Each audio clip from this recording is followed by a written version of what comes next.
বাংলার যুবসাথী প্রকল্প। এখানে সমস্ত ফর্মটি আপনাদেরকে ইংরেজিতে বড় হাতের অক্ষরে পূরণ করতে হবে, এই কথাটা মাথায় রাখবেন। আর এই ফর্মটি স্টেপ বাই স্টেপ পুরো ফর্মটি কীভাবে ফিল আপ করবেন যুবসাথী প্রকল্পের ফর্মটি, সেটি আমরা এই ভিডিওর মাধ্যমে দেখাবো। এখানে প্রথমে দেখতে পাচ্ছেন দুয়ারে সরকার রেজিস্ট্রেশন। এখানে আপনারা যে দুয়ারে সরকার ক্যাম্পে জমা দিতে যাবেন সেখানে আপনাদেরকে রেজিস্ট্রেশন নাম্বারটা দিয়ে দিবে এবং তারা এখানে হয়তো বসিয়ে দিবে অথবা আপনি বসিয়ে নেবেন। তারপরে এখানে আপনার রয়েছে আধার কার্ডের নাম্বার। আধার কার্ডের নাম্বার, আপনার যে আধার কার্ডের নাম্বার সেটি এখানে দেখে দেখে বসিয়ে দেবেন। এটা আপনাদের সবারই আধার কার্ড নিশ্চয়ই আছে। তার পরবর্তীতে উপভোক্তার নাম। এখানে আপনার যে নাম সেটি ইংরেজিতে বড় হাতের অক্ষরে একটা একটা ঘরে একটা একটা অক্ষর হিসেবে আপনি দিয়ে দেবেন। এখানে প্রত্যেকটা ঘরে একটা একটা করে অক্ষর দিয়ে আপনার পুরো নামটি এখান থেকে শেষ পর্যন্ত আপনি দিয়ে দেবেন। তারপরে এখানে মোবাইল নাম্বার। মোবাইল নাম্বার ঘরে আপনার যে পার্সোনাল মোবাইল নাম্বারটি রয়েছে সেই মোবাইল নাম্বারটি আপনি এখানে দিয়ে দেবেন। দেওয়া হয়ে গেলে এখানে ইমেল আইডি যদি আপনার থাকে তাহলে এখানে ইমেল আইডিটি আপনি এখানে দিয়ে দেবেন। তারপরে আপনার জেন্ডার কি রয়েছে এখানে, মেল না ফিমেল, সেটা আপনি টিক চিহ্ন ঘরে এখানে টিক দিয়ে দেবেন। আর তাছাড়া নিচে রয়েছে জন্ম তারিখ, তারিখ মাস বছর। এখানে প্রথমে লিখতে হবে তারিখ, এই যে দুটো ঘর, এই দুটো ঘরের মধ্যে তারিখটা লিখতে হবে কত তারিখে জন্ম। তারপরে এই দুটো ঘরে লিখতে হবে আপনাকে মাস, মানে কোন মাসে জন্ম সেই মাসটি লিখতে হবে। এখানে লিখতে হবে বলতে গেলে এখানে যেমন যদি ফেব্রুয়ারি মাসে হয়ে থাকে তাহলে 02 এরকমভাবে লিখতে হবে। তারপরে এখানে আপনার ইয়ার, মানে কোন সালে জন্মটা হয়েছে যে সালটি লিখে দেবেন। উনি 2002 কিংবা 2003, 4 যাই হোক না কেন লিখে দেবেন। তারপরে এখানে এজ, আপনার টোটাল এই যে বয়সটা সেটি কত বছর হলো, আপনার মানে জন্ম থেকে আজ পর্যন্ত কত বছর বয়স হলো সেই টোটাল বয়সটা এখানে আপনাকে লিখতে হবে। 30 বছর কি 25 বছর 26 বছর যাই হোক না কেন লিখতে হবে। এর পরবর্তীতে রয়েছে ফাদার্স নেম। এই যে ঘরটা, এই ঘরে আপনাকে আপনার পিতার নামটি একটি একটি অক্ষর করে প্রত্যেকটা ঘরে লিখতে হবে। আপনার যার নাম রয়েছে আপনার প্রথম থেকে শেষ পর্যন্ত লিখে দেবেন এই ঘরের মধ্যে। বোঝা গেছে। আপনার যাই নাম হোক না কেন হয়তো আপনার টাইটেলটা লেখার আগে একটি ঘর ফাঁকা রাখবেন, তাছাড়া বাদবাকি প্রথম থেকে নামগুলো লিখতে লাগবেন। মায়ের নামের ঘরে সেম প্রসেস। মাদার্স নেম, এখানে মাদার্স নেম রয়েছে, এখানে প্রথমে একটি অক্ষর লিখবেন এখানে, তারপরে একটি অক্ষর লিখবেন আপনার মায়ের নাম যেখানে হয়ে গেল, হয়তো এখানে মায়ের নাম হয়ে গেল এই পর্যন্ত হওয়ার পর এখানে এবার টাইটেল লিখবেন, এই ঘরটা ফাঁকা রাখবেন, তারপর এখান থেকে টাইটেলটা লিখে দেবেন। এইভাবে যতদূর হবে আপনার নামটি ততদূর লিখে দেবেন। হয়ে গেল। এখানে স্পাউস নেম, এখানে যদি এই ফর্মটি কোনো মেয়ে ফিল আপ করে তাহলে তার স্বামীর নাম লিখবে, আর যদি কোনো ছেলে ফিল আপ করে তার স্ত্রীর নাম এই ঘরটাতে লিখতে হবে। তা আপনারা নিশ্চয়ই বুঝে গেছেন কী করতে হবে।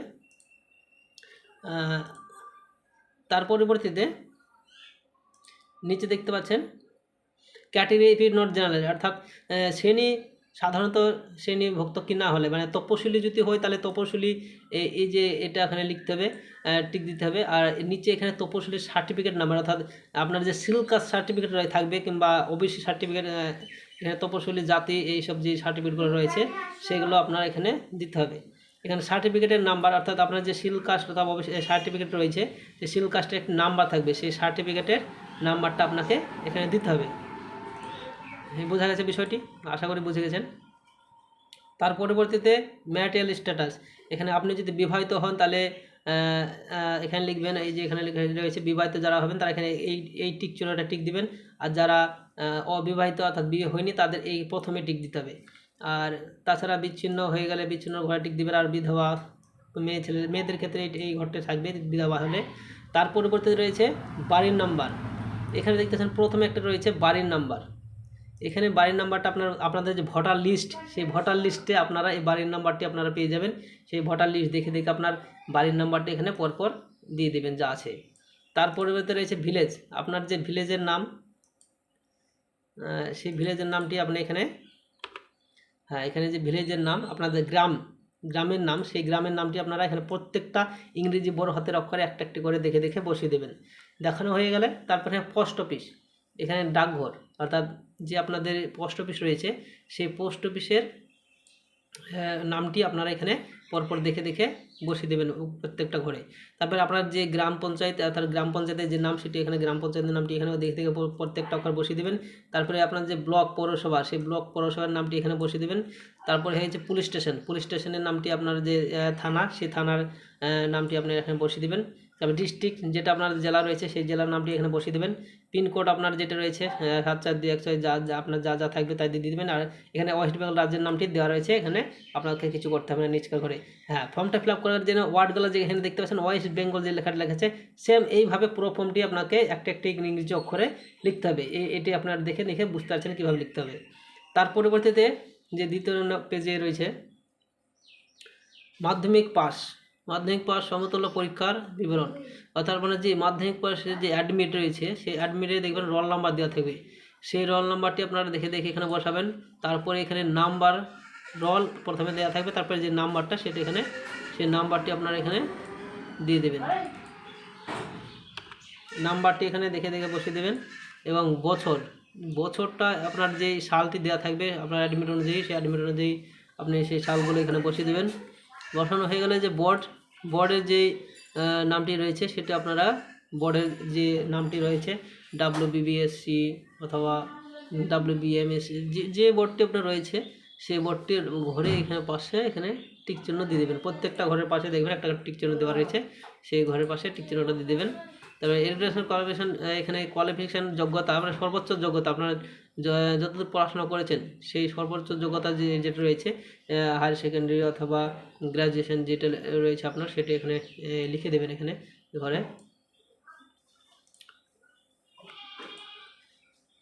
লেখা হয়ে গেল বর্তমান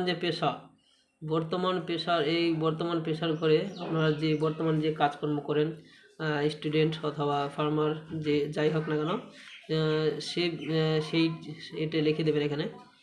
এর পরবর্তীতে রয়েছে ব্যাঙ্ক ডিটেলস, ব্যাংকের যে অ্যাকাউন্টের ডিটেলস, এটা আপনাকে ফিল আপ করতে হবে। সবচেয়ে গুরুত্বপূর্ণ বিষয় হলো এটি, আপনাকে ব্যাংকের যে ডিটেলসটি সেটি ভালোভাবে পূরণ করতে হবে, নাহলে আপনার টাকাটা ঢুকবে না, তাহলে আপনার ফর্ম ফিল আপ করার কোনো মানেই রইবে না। তো এখানে ব্যাংকের যে নাম, সেই নামটি আপনাকে একটা অক্ষরে আপনাকে এখানে বসাতে হবে। ব্যাংকের যে নামটি সেটা সম্পূর্ণ নামটি বসিয়ে দেবেন। তারপরে শাখার নাম, আপনার যে ব্যাংকের শাখা, সেই শাখার নামটি বসিয়ে দেবেন এখানে। ব্যাংকের শাখার নামটি বসে দেওয়ার পর আপনার যে অ্যাকাউন্ট নাম্বার, সেই অ্যাকাউন্ট নাম্বারটি আপনি একটা ঘরে একটা সংখ্যা আপনার পুরো নাম্বার যে রয়েছে দেখে ভালোভাবে বসিয়ে দেবেন। এবং আইএফএসসি কোড, অর্থাৎ ব্যাংকের পাসবইয়ে আপনার যে ব্যাংকের বই থাকবে, সেই ব্যাংকের বইয়ে আপনার আইএফএসসি কোডটি স্পষ্টভাবে দেওয়া থাকবে, দেখবেন, ভালো করে দেখে নেবেন। আর না দেখতে পেলে কাউকে জিজ্ঞেস করে নেবেন। সেই আইএফএসসি কোডটা আপনাকে এখানে দিতে হবে, নাহলে হবে না।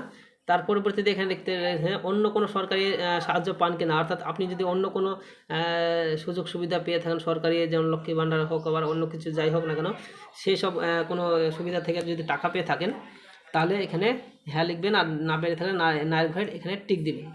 এই হচ্ছে বিষয়। তারপরে যদি পান তাহলে তার বিস্তারিত যে বিবরণ সেটা এখানে ঘরটা দিতে হবে। এর পরবর্তীতে আপনাকে যেটা করতে হবে সেটা হচ্ছে, এখানে দেখতে পাচ্ছেন এখানে একটা ঘর দেওয়া রয়েছে, তার মধ্যে অনেকগুলি ডকুমেন্টসের নাম লেখা রয়েছে।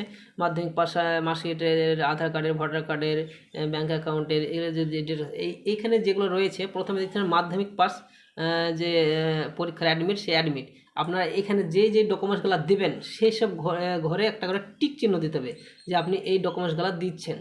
সেই জন্য এই যদি মাধ্যমিক পাশের যে অ্যাডমিট সেটা দেন তাহলে এখানে টিক চিহ্ন দেবেন। তারপরে এখানে দ্বিতীয় নম্বরে যে রয়েছে মার্কশিট যদি দেন তাহলে মার্কশিটে টিক দিবেন। তারপরে আধার কার্ড যদি দেন তাহলে আধার কার্ডে এখানে টিক দিবেন। যে ডকুমেন্টসগুলো আপনার কাছে আছে সেইগুলো যেগুলো দিবেন সেগুলোর পাশে টিক চিহ্ন দিতে হবে। এই হচ্ছে এই ফর্মটি, এভাবে ফর্মটি ফিল আপ করতে হবে। তারপরে আপনাকে আর সেরকম কিছু করতে হবে না, এখানে আপনি একটা সই করে দেবেন। আপনি যেহেতু মাধ্যমিক পাস করে থাকেন তাহলে অবশ্যই সই তো করতে পারবেন। আর এখানে ডেটটা আপনি বসিয়ে দেবেন। আর আপনাকে কিছু করতে হবে না, ওরা যারা ফর্মটি জমা নেবে তারা সেই রেজিস্ট্রেশন নাম্বারটি এখানে দিয়ে দেবে এবং আপনাকে এখান থেকে অ্যাকনোলেজমেন্ট স্লিপটা ছিঁড়ে দিয়ে দেবে। এটা আপনাকে প্রমাণ হিসাবে বাড়িতে দিয়ে দেবেন, জমা করে দেবেন। এই হচ্ছে বিষয় পুরো ফর্মটি যদি পূরণ করতে কোনো রকম অসুবিধা হয় তাহলে কমেন্ট বক্সে কমেন্ট করবেন, আমি আরও বিস্তারিতভাবে জানানোর চেষ্টা করব। আর একটা পাসপোর্ট ছবি এখানে লাগিয়ে দেবেন। এই হচ্ছে ফর্ম ফিল আপ প্রসেস।